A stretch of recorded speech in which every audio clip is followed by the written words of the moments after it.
తొలి రోజు సమావేశాలు ముగిశాయి. శాసనసభలో దివంగత ఎమ్మెల్యే మాగంటి గోపీనాథ్ కు సంతాపం తెలిపిన అనంతరం శాసనసభ ఆదివారానికి వాయిదా పడింది. ముఖ్యమంత్రి రేవంత్ రెడ్డి తొలుత సంతాప తీర్మానాన్ని ప్రవేశపెట్టగా అనంతరం సభ్యులు మౌనం పాటించి నివాళులర్పించారు. ఇటీవల మరణించిన మాజీ ఎమ్మెల్యే మాగంటి గోపీనాథ్ కు అసెంబ్లీలో, మాజీ ఎమ్మెల్సీ మాగం రంగారెడ్డికి మండలిలో నివాళులర్పించారు. శాసన మండలి సోమవారానికి వాయిదా పడింది.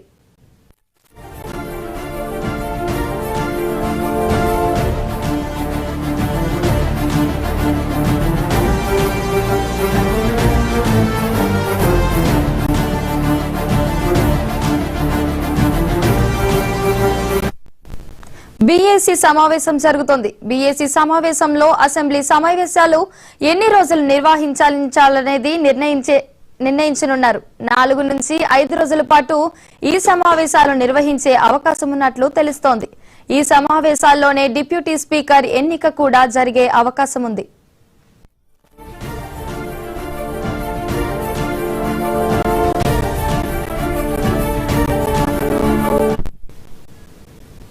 ముఖ్యమంత్రి రేవంత్ రెడ్డి అధ్యక్షతన రాష్ట్ర మంత్రివర్గ సమావేశం ప్రారంభమైంది. గత ప్రభుత్వం స్థానిక సంస్థల్లో 80% మించి రిజర్వేషన్లు ఇవ్వకుండా తెచ్చిన బిల్లును సవరిస్తూ కేబినెట్ తీర్మానం చేయనుంది. స్థానిక సంస్థల్లో బీసీలకు 42% రిజర్వేషన్లపై జీవో విడుదలకు మంత్రివర్గం ఆమోదం తెలిపే అవకాశం ఉంది.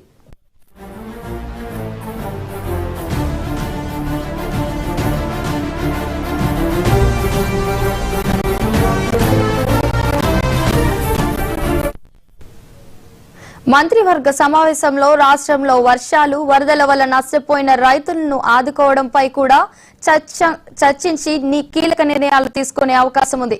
పంట నష్టం, రహదారులు, ఇతర నష్టాలను అంచనా వేసి కేంద్ర ప్రభుత్వ ఆర్థిక సాయం కోరుతూ కేబినెట్ తీర్మానం చేయనున్నట్లు తెలుస్తోంది.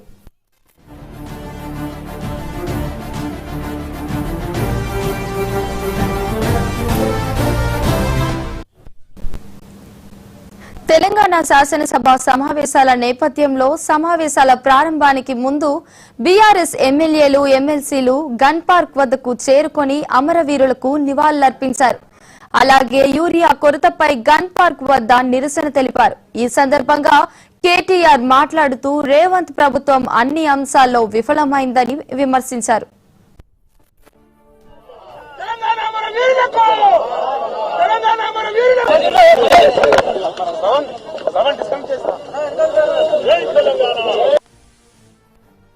మంది రైతులు రాష్ట్ర వ్యాప్తంగా అన్ని నియోజకవర్గాల్లో లైన్లలో నిలబడి ఎక్కడికక్కడ సొమ్మసిల్లి పడిపోయే పరిస్థితి, ఎక్కడికక్కడ ఎరువులు దొరకక వ్యవసాయం ఆగమైపోయే దుస్థితి రాష్ట్ర వ్యాప్తంగా కనబడతా ఉంది. మేము శాసనసభ పెట్టినామా అంటే పెట్టినాము అన్నట్టు ఏదో తూతూ మంత్రంగా 3-4 రోజుల పాటు నడిపించి మరి రైతుల సమస్యల గురించి కనీసం మాట్లాడాలనే ఆలోచన కూడా చేస్తలేదు. మేము ఇవాళ బీఆర్ఎస్ పార్టీ తరఫున ఈ రాష్ట్ర ప్రభుత్వాన్ని, కేంద్ర ప్రభుత్వాన్ని సూటిగా అడుగుతున్నాం. 10 ఏళ్లు కేసీఆర్ గారి ప్రభుత్వం ఉన్నప్పుడు ఏ ఒక్క రోజు కూడా ఎరువులకు సంబంధించి రైతులకు ఈ రకంగా లైన్లలో నిలబడే అరాచక పరిస్థితి రాలేదు.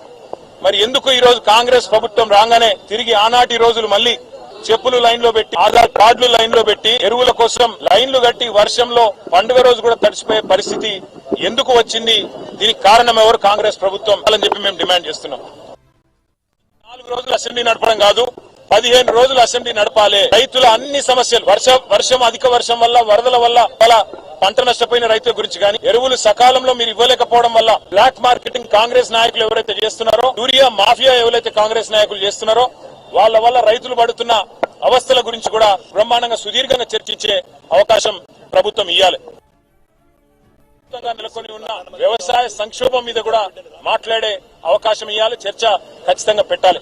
అట్లాగే ఫీజు రీయింబర్స్మెంట్ కూడా కాక పిల్లలు ఆగమైతా ఉన్నారు, వారి గురించి కూడా చర్చ జరగాల్సిన అవసరం ఉంది. రాష్ట్రంలో వర్షాల వల్ల చాలా చోట్ల అకాల వ్యాధులు, సీజనల్ వ్యాధులు వచ్చి ప్రజలు అవస్థలు పడతా ఉన్నారు. దాని గురించి కూడా సుదీర్ఘంగా చర్చ జరగాల్సిన అవసరం కూడా ఉంది.